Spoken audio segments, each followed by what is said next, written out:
Brought to you by the EveryDollar app. Start budgeting for free today. So I've been married for about 10 years. My husband and I have 3 kids. Y'all are in it right now.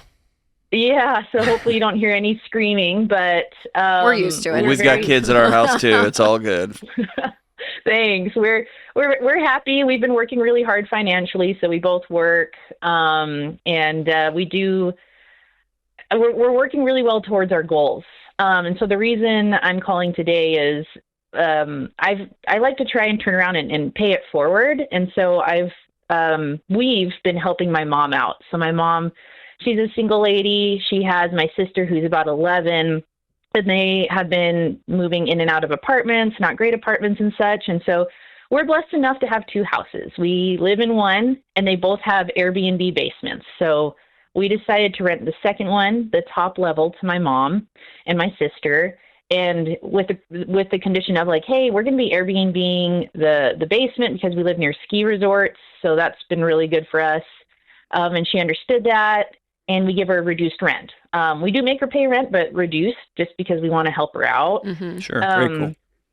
Yeah, and it's been a couple years, and we've kind of run into some major problems. So what are the problems? She kind of is a hoarder. And so at first it wasn't bad, but it like accumulates over time, which at first I was like, you know what? Like, I'm going to let her like live in the house the way she wants to, as long as the outside of the house is okay. But long story short, we now have a cockroach infestation in the house, which is really bad. And we got a lot of like bad Airbnb reviews. And so we just had to cut the Airbnb income, which is not great. Yeah.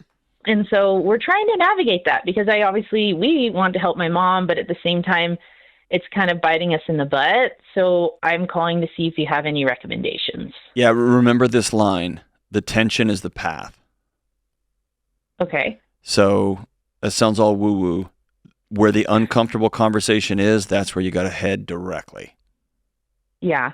And so you guys know what has to happen here. Either there's two things y'all know have to happen. Either she's got to move out and y'all have to have exterminators come in, y'all going to have to do some work on that place and get it back up and running, or she gets to stay under some very strict new rules. One of which is no hoarding. We're going to have a cleaning crew. We're gonna do some of those things, and y'all know that one of those 2 things has to be true, and so the path is not trying to figure out a nice way to do that because it's nothing you do moving forward is going to be received as nice.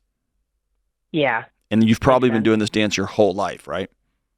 Yeah, unfortunately. Yeah, and it breaks my heart for you. It breaks my heart for your mom, especially this 11-year-old little girl. But y'all have to take that path and directly towards it. And now if you sit down and say, here's not, hey mom, we need to, but hey, this is what's going to happen next. If you want to stay in this house, we're going to have a cleaner come in. We're going to have all the stuff's going to have to be removed, and we're going to have somebody come in every 30 days and check the house. If you want to stay here, great. Will she pack up and move and throw a fit, or would she exhale and say thank you? I honestly don't know. Okay. I think it could go either way. So that's kind of tricky. And here's what's going to happen. If you say nothing and you do nothing, the house just goes into further it ends up with her leaving at some point. Yeah. And so also here's another great line to put in your back pocket. Choose guilt over resentment. Choose the guilt of the hard conversation and not... She doesn't deserve your resenting her existence. And if you let her live there and just destroy this house from the inside out, I'm going to put that back in your court. Because you didn't want to have hard conversations because it was going to make you feel bad. It was going to hurt your mom's feelings. And so every time you pick up your phone and she's called in, you're going to resent the fact that she's there. You're going to resent the fact that she's calling you. You're going to resent the fact that she didn't. We have a little bit of that now because you had to close the Airbnb. Like, I'm like, oof. And you even knew, like, well, she's kind of a hoarder, but as long as she keeps it here and as long as you knew how it was going to end, right? And so it's you just saying, okay, I'm going to own what I've got to own here. And then I'm going to create what happens next. Yeah. One way I could see it going too, and I'd love to hear your thoughts, is like us laying the ground rules, like, hey, this needs to happen in order for you to stay, and her like saying like, oh yeah, sure, and then not really following them.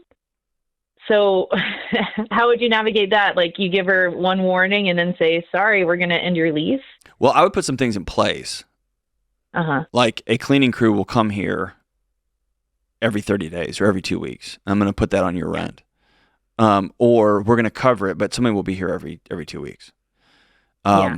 If we're going to double the trash service, I would put some very concrete things in place that are really outside of her control. These things aren't going to help her. To help her, because these are things to like. Correct. Yeah. This is in service of her and of that home. But to your point, Aubrey, if for some reason it's unmanageable and the cleaners are like, we can't get in the door. Then all of it. Then to me that is that's her then breaking the boundary that you guys set, and that's on her at that point, not you. So she has, in that sense, displaced herself because she didn't keep the rules of the property, which any landlord would have, right? On the planet, It's just messy that it's her daughter, right?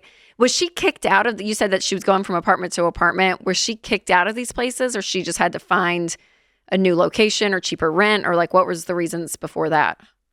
One, I think she was politely kicked out. And the other one, I actually don't know, but I know she got in a big actual legal disagreement with the landlord over her security deposit. Okay. Yeah. So she has a history of not being a great tenant, right? Yeah, and we knew that. And maybe another thing to put on the table, if y'all are in a financial position, is to say, we're going to pay for 6 months for you to go see somebody finally. And you've had a hard life. We know you've had a hard life, and you struggle with various mental health challenges and emotional challenges. We got 6 months of counseling. We're going to put that, but this is contingent. If you want to stay, you got to go see somebody, and we're going to pay for it. Interesting. I hadn't thought of that. That's a great suggestion. Thank you. But that might give her an excuse to go, fine, I'll go see somebody so I can keep my house. But it lets her hang on to like the illusion of dignity while going to actually get the care that she knows. She knows she needs. I've never met a hoarder who wants to be in that situation. Yeah. Right. Yeah. But it's that compulsion. It's just this inner engine that just keeps running. And so maybe that's another way to help. But it's going to come down to you having some really clear, firm, here's the boundary and here's the exit strategy if and when this happens. Aubrey, your husband, where is he in the picture? Is he overly frustrated? Is he like done, or is he have like tons of grace and he's on the other side of you even? I kind of, poor guy, I kind of put him in as a mediator because my mom and I don't have a great history. Okay. I basically do it for my little sister, and he's on board with that, 100% on board. Yeah. He's definitely like on the frustrated side. Yeah. Because we've had to replace the fridge because she was, putting too much stuff in the fridge and other things. And so Aubrey, I'm going to ask John. Yeah, you have to relieve him of that. Yeah, you got to. You can't put him in that situation. I think you have to be the one. Okay. Yeah.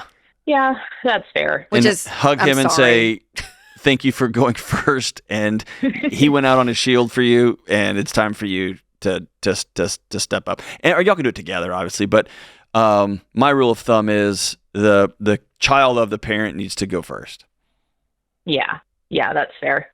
It's hard. Almost always. Aubrey. I mean, we get calls, not necessarily with this specific thing, but whenever a grown adult passes their parent. Yeah, it's tough. And they end up having to parent their parents. Do you know what I mean? Like from that emotional side, all of it. Like it's just, it's really, really hard. So I think y'all's generosity and you lending out kind of that olive branch to her, wanting to help her in life, and for your sister, I understand that's part of the motivation. It's just so beautiful. It's so wonderful. But being able to do it, I think, in a way that's good for you guys too, right? Yeah. That you're not honors putting yourself. Yes, exactly. Is there a chance your sister can move in with you?